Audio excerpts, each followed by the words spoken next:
Warriors, welcome back to Lupus Speaks. And if you're new here, welcome to the family. I'm Cedrica, your host, your fellow Lupus Warrior, and the friend who's here to remind you that you're not walking this journey alone. Okay, first things first. Can we just talk about how the holidays just flew by? Like 1 minute, I was drinking coffee, cozy in my heated blanket, trying to keep my kids from tearing up the house, and then boom, it's 2025. Well, I hope you had some time to rest, recharge, and maybe even sneak in a little bit of fun. I know I did. As for me, my break was, let's call it, beautifully chaotic. Between family time, managing my health, and trying to unplug, which, let's be honest, I'm still learning how to do that, I realized how important it is to have the right people around you. My tribe, my family, my friends, and even this podcast community kept me grounded and reminded me of why I do what I do. So before we jump into today's topic, tell me what's one thing that brought you joy over the holidays. You can DM me or tag me at Lupus Speaks because I want to celebrate those little wins with you. Now, since this is the first episode of the year, let's take a quick moment to introduce the podcast for anyone who is new. Here on Lupus Speaks, we talk about how to navigate life as a Lupus warrior, especially when it comes to balancing your health and business. This year, you can expect inspiring guest interviews, practical tips, and a whole lot of my talk. My goal is to empower you to create a life you love, even on tough days. And trust me, we'll tackle it all together, one step at a time. All right, so let's get into it. Today, we're talking about something I know we all need. Finding your tribe. Because let's be real, when you're managing a chronic illness and chasing your dreams, having the right people in your corner is non-negotiable. I'll walk you through the steps that help me find my community, share a few personal stories, and leave you with some actionable tips you can use today. Sounds good? Okay, let's do it. First things first. When it comes to finding your tribe, the first thing that I feel like you should definitely do, and that's anything when you're trying to start anything new, you need to reflect on what you actually need. So take a moment to reflect on what kind of support you're looking for. Are you craving connection with people who understand lupus? Or maybe you're looking for a fellow entrepreneur who get it. When you say, I need to rest today, for me, I realized I needed both. I wanted a space where I could talk about my health without judgment, but also discuss my goals and business without feeling like my illness disqualified me. Once I got clear on that, finding my tribe became a lot easier. And I'm not going to lie. Definitely, it really was a struggle trying to balance understanding what I needed from both. Because although I love my friend groups that do not have a chronic illness, sometimes I need to step back and figure out friends and friend groups that understand what I'm actually going through. And even just when it comes to the business aspect of Lupus Speaks podcast, content creating, building an online business with digital marketing, when I'm talking to my regular people, they don't know what I'm talking about. And sometimes it can be discouraging because their work looks different from mine. And the conversation topics, we just really can't cover them. Like I could share my goals and my aspirations and my dreams, and they would definitely cheer me on because that's the kind of people I keep around me, but they still don't understand what I'm talking about. So finding a close-knit group of people that understand what I'm sharing, understand what I'm talking about, that I feel like I found. And I'm just so grateful and I'm so thankful for these people that I have. Now, when it comes to putting yourself out there, that could be the scary part. I know for me, it really was scary because I always use social media as a way to kind of study what my audience wanted, kind of just cheer people on from the back, like not up front. And it took a while. I took some time to really not just show my content, but be more involved with my content, meaning answering DMs. Like people are asking me questions and showing up at different events and people are recognizing me. And I am actually connecting with these lupus warriors one-on-one. Like, let's meet up, let's be friends. Let me check in on you. Are you okay? How you doing? I really found a way to put myself out there and not be scared. Now, this is just on the online space. I'm not going to lie. When I'm in person, I'm a little bit more reserved and a little bit more shy when I'm putting myself out there, but I'm getting better. I am getting better. I can really say I'm getting better. So if you have to go to a lupus support group, if you have to attend a virtual business event that they're hosting, or even just those virtual support groups, DMing somebody that you like, just putting yourself out there and saying, hey, I like the content that you create, or let's be friends. Just do a DM. I know it might be weird at first, but you'll be surprised at how some people are actually open to building those connections online and eventually making it an in-person thing. So as much as I love connecting with people, there's always that little voice where I'm like, is this doing too much? Will they understand me? Am I being too friendly? Will they actually like me? But you know what? The more I show up as myself, the easier it is to become what I want and attract the people that I want around me. And I'm not gonna lie, it's been kind of fun discovering that part of myself because, again, like I said, I tend to be a little bit more reserved. So going out, putting myself out there and chit-chatting with people, getting phone numbers and really genuinely building this momentum of friendship with them, I'm actually enjoying it. So when it comes to that, we're going into the next step where you actually have to nurture these connections. So when you find the people who you vibe with, it's all about checking in on them, sharing your wins and your struggles, and being open about your journey. One thing I've learned is that your tribe isn't just there to support you. They're also there to challenge you to grow. Let me say that again. The one thing that I've learned is that your tribe isn't there just to support you and whatever those things that you need, but they're also there to challenge you to grow. And let's be real, sometimes we need that little push. And this podcast is that little push. This is what I'm trying to tell you. Go out there, find your tribe, build connections, build a community, find people that rock with you.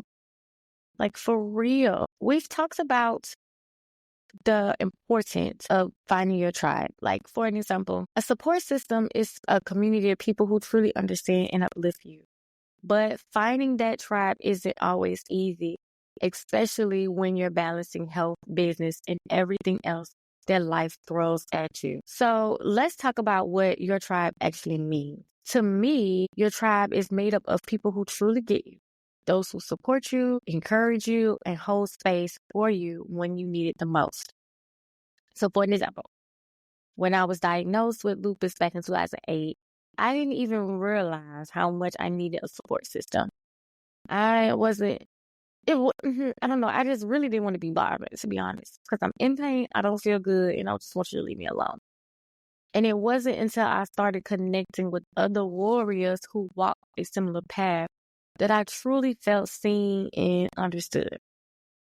So, like I said in the beginning, think about what's most important to you. Are you looking for friends who uplift you emotionally? Are you looking for business connections who inspire you? Or maybe just someone who understands what it's like to live with this disease? Your tribe doesn't have to be huge. It just has to be right. The one thing I have learned about nurturing these connections is that it's not about the quantity, not how many you have, but the quality of those friendships. One or two strong connections can make all the difference along with you on this journey. And I want to remind you that it's very important. So we're going to move on to another step. And I probably said all these steps out of order, and I'm so sorry because I didn't say step 1, step 2, step 3. But here we are at, let's do a recap in the middle, okay? So you can follow me, all right? So the first thing was defining your tribe and like what that is, what does that mean to you when you're defining that tribe? And then once you do find your tribe, where to find them. So Facebook groups, Instagram, hashtag, TikTok, going in people DMs, going to support groups, joining those virtual meetings, going to those local support groups, or even for me, I personally drive out of town. I drive to Georgia just to go to those support groups or summits or events that are going on in Atlanta just so I can find my tribe, because the people in my local community, I haven't really seen a space or felt safe in that space to grow and build those genuine connections. And like I said, once you found those potential tribe members, those people that rock with you, it's really, really important that you are authentic and you show up as yourself. So if you're not feeling good, you're not feeling good. If happy-go-lucky, positivity type of person, be that. There are going to be people who work with that. There are not going to always be the negative Nancy's, and the woe is me type of people. And even if you're in that space at a certain season of your life, that's okay too. There are going to be people that rock with you.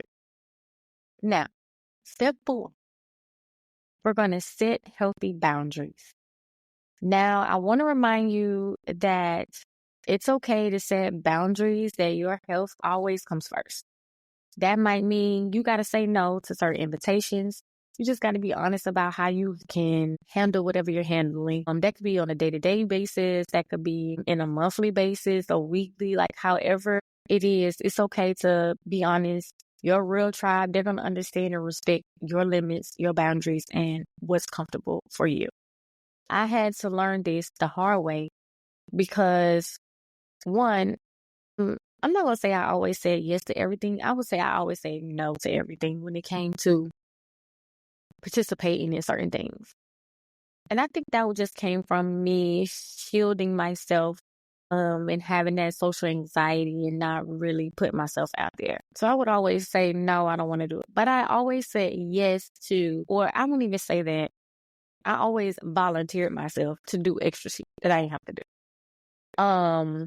And that could be with family, that could be with friends, that could be with the podcast, it could be with anything, just overexerting myself. And my main boundary this year is just self-care. What is really important and what's best for Shant'e at this moment. Because if I overdo it, then I'm going to pay for it later. And who want to do that?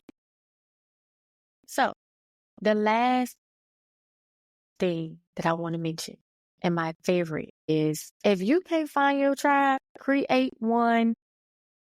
If you can't find the support group, if you can't find the podcast, if you can't find that person that you want to reach out to, build your own.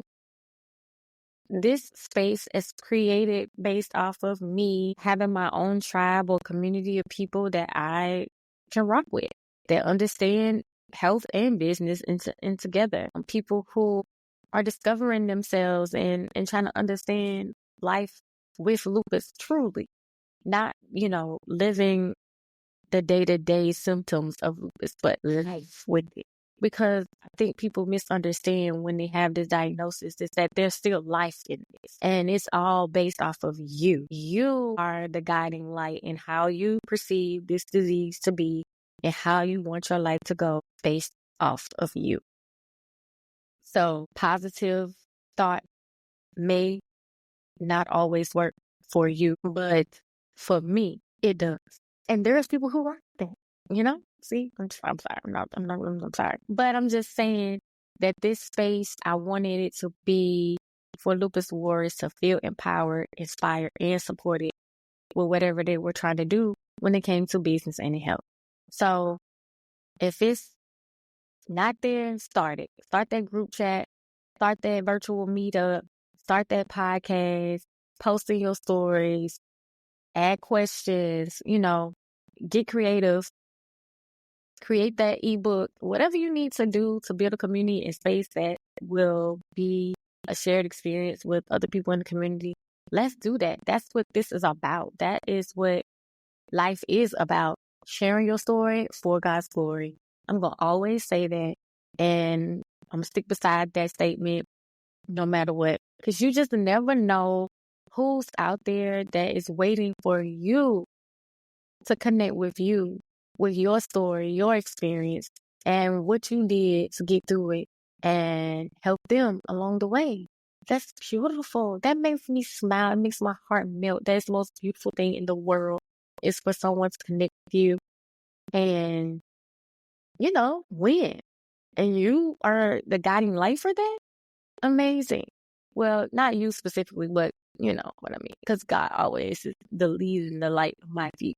You get the point. So as we're speaking of creating spaces, I put together something fun to help you stay on track with your wellness and business goals this year. And it is the Lupus Speaks Wellness Bingo card. It is a free tool that you can use to track milestones throughout the year. You can download a pre-version with suggested goals, or you can get creative and you can fill in the blanks on your own. It is available now through the link in the show notes or by signing up for Lupus Speaks newsletter to make wellness and business fun this year.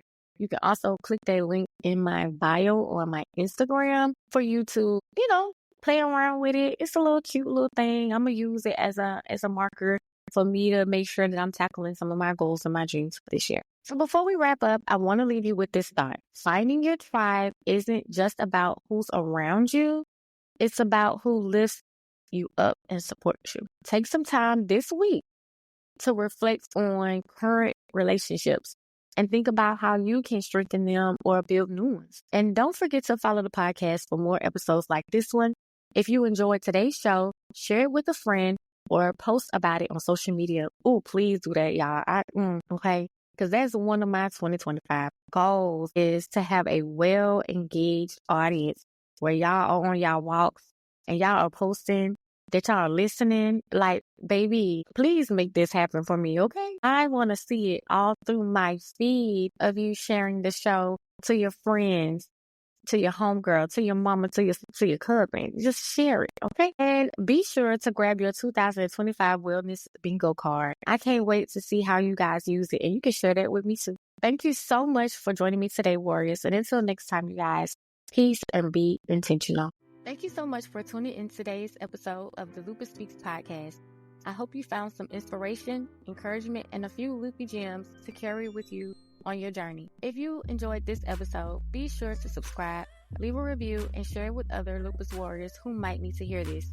And remember, you don't have to walk this path alone. We're building an incredible community here, so follow me on Instagram and TikTok at Lupus Speaks, or check out lupusspeaks.org for more ways to connect and get involved. And until next time, peace and be intentional.